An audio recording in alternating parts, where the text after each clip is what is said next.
Tonight, I wanted to share a few nerdy things with you, I guess. I have 4 things to share with you. And the first is something that if you are on my Patreon, you've already seen, which is this Rubik's Cube that I am just positively obsessed with. It is a jelly cube. I can put the link to it below.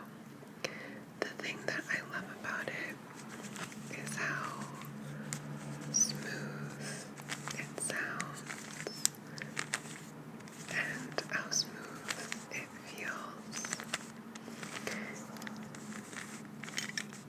Sometimes you get that springy sound you just heard, like a spring moves in it. But generally it just sounds amazing. I got this because a friend of mine got it. She's supposed to be writing her dissertation, and she said that this cube, this Rubik's Cube, solving a Rubik's Cube, was helpful in that it had become a kind of meditative practice. So, if in the future, so I can solve it now. It takes me, in the beginning, it took me 7 minutes looking at the algorithms online, and I have probably half of the process memorized, but not the whole process yet. And now it takes me about like 5.5 minutes to solve it. I want to memorize the rest of the algorithms, or if not memorize, just understand them better.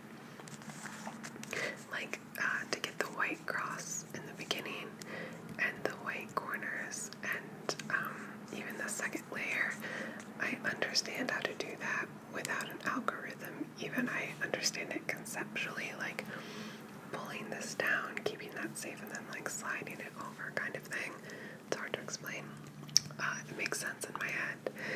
So I want to understand the whole process that way.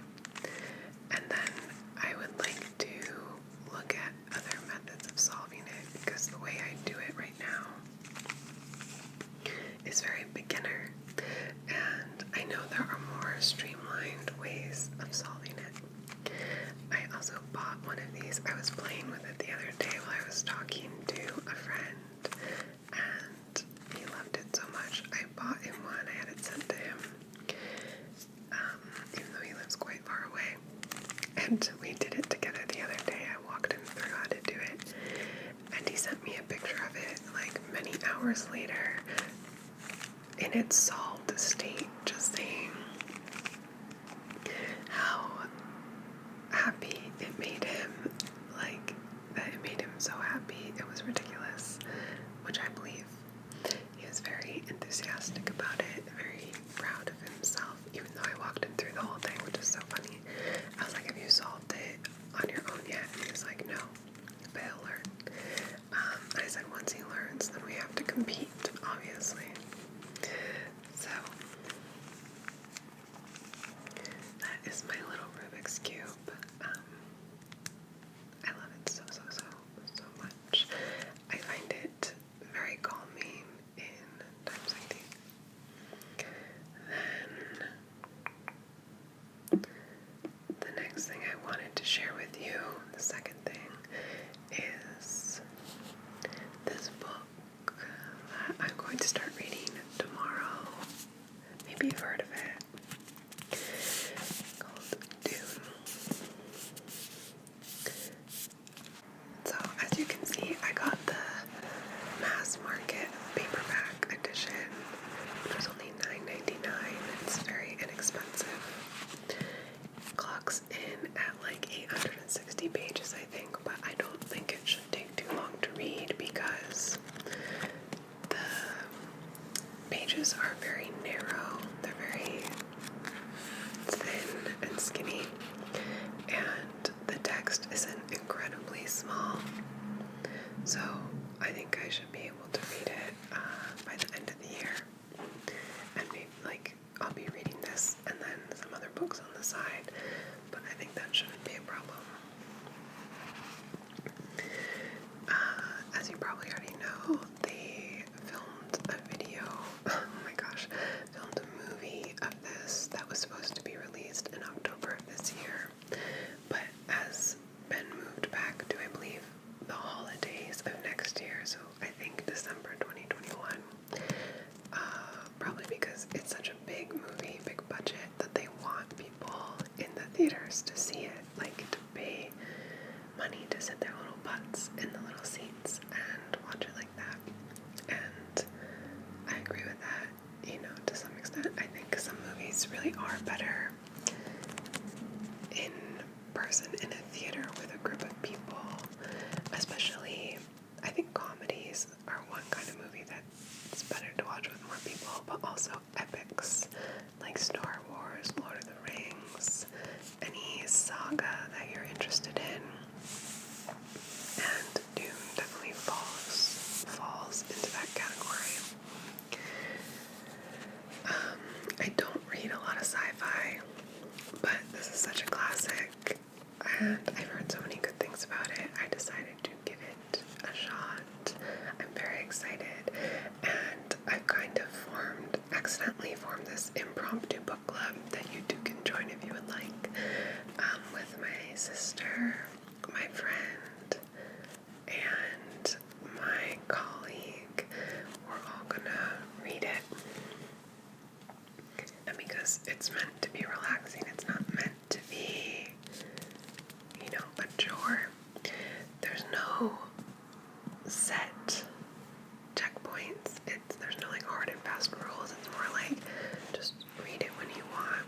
And when we're all around the middle, like halfway, we'll have an impromptu talk, and when we all finish it, we can talk too. But like no rush, no pressure kind of thing. So I'm very excited to read this and then also see the movie. I knew that Lynch had done one movie in his career that was seen as a kind of failure, where he received like a very large Hollywood budget and it overwhelmed him, and he ended up having to make certain concessions to big Hollywood execs, something like that, and that movie had been a total, just utter failure. I knew of that narrative, that part, that small chapter of his career, but I did not realize that that was the first Dune. So just recently I've put together that failure of Lynch's is the first Dune, which was abysmal as far as I've heard. I haven't seen it. And then this is like the new Dune coming out with Timothée Chalamet. Did I say that right? Whatever. All these lovely people. Alright. The third nerdy thing I wanted to show you is my little Chinese dictionary. So basically I just wanted to show you this this Chinese dictionary app I have on my phone. For example, today I was in a bookstore and I saw The Art of War, but I couldn't remember how to pronounce the first character. And if you know any Chinese, you know that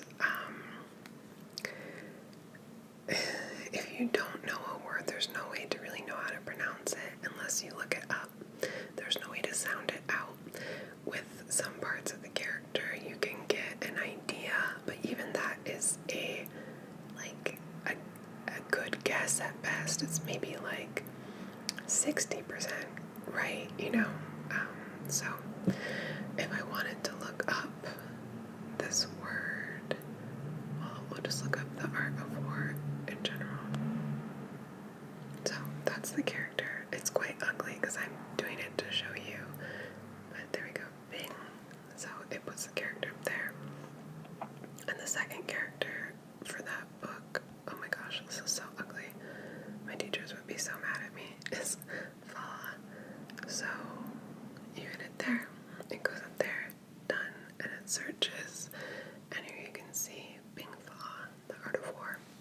So I have this on my phone, just to be able to look things up when I want. Essentially, I guess it's a pretty nerdy app to have. And I mean, I think it's a little nerdy. And also, just for the record, when I say nerd, obviously it's a good thing. I love nerds, and I'm a little bit of a nerd, so that's that. And I guess I can teach you one nerdy thing if you don't already know something about Chinese characters, which is that this part on the side here, oh my god, so ugly. Oh my goodness, and I'm doing it with my left hand. So this left part on the side is called a radical, and sometimes it gives you an idea of what kind of word it might be, like what field of words it might be from. For example, this is a very ugly jewel, so it looks like that, okay? So another word that has that same radical, here's the radical, is like this. Oh my gosh, okay, which is hua. So you can see together, it's shuo, hua, shuo, hua. Shuo is to speak, hua is words. So you'll notice they have the same radical, right? And that's because speaking is like a language-based word. And then hua, words, it's also a language-based word. So that's something interesting about Chinese characters you may not have known. And also, if you don't have a dictionary like this one, you have to look up words in a physical dictionary. And in a physical dictionary, because you don't have the ability to write the character in like I was just doing, you have to count the number of strokes and get the radical out, and then look it up by radical and then by number of strokes. And I just remember when I was studying it before I had this app, just like scanning pages and pages in the dictionary trying to find this word, and I was, you literally count the number of strokes, so that word I just wrote would be one. I'm not going to do it backwards, so this will be reverse for you, but 1, 2, 3, 4, 5, 6, 7, 8, 8. So you look it up by the radical, and then you look it up by the number of strokes, so 8 strokes, and it takes forever. So I have that app still on my phone, even though I rarely use Chinese now. Alright, and then the final thing I wanted to share with you, it's more books. I was in a bookstore recently, and I bought these books. When I bought Dune, actually, I bought these books for someone for Christmas. I have not read them, but I'm excited to give them. So we got Annihilation, Acceptance, Authority, all by Jeff Vandermeer. I have seen the movie Annihilation, but my understanding is that movie, although it's pretty good,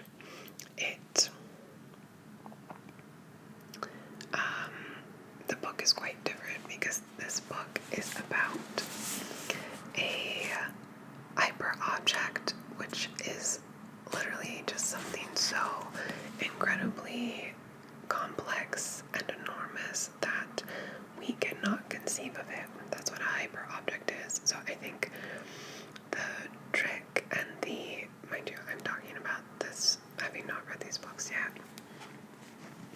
The trick or the pickle that the film crew, writer, director had to solve was how to